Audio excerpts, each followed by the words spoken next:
Just 3 years after his public battle with an aggressive blood cancer, Governor Larry Hogan announces he'll be undergoing treatment to remove skin cancer. WJZ is live. George Solis explains what we're learning about the illness and why the governor is not shaken by the news. George.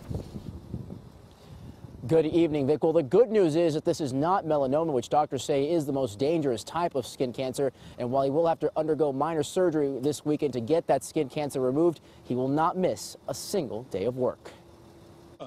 Fresh from his State of the State address, a laid-back Governor Larry Hogan addressing reporters Thursday. I'm going to keep this very short. Casually delivering news of a recent health scare that fortunately seems to be only that, a scare. I had a couple things taken off my forehead.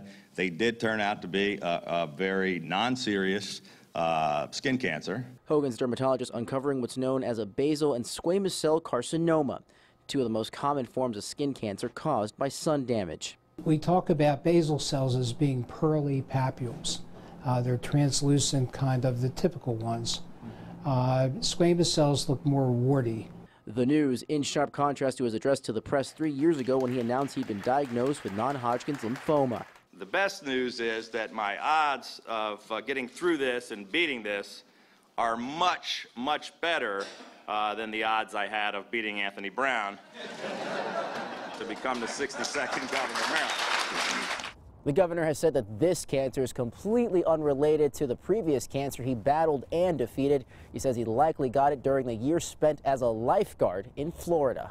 I spent a lot of time baking in the sun, so my advice to everybody out there listening is to please pay attention when they tell you to use sunscreen. I was not smart enough to follow that advice. Doctors echoing that sentiment. The earlier you do that and the more you do that, the less likely it is that you're going to get a skin cancer.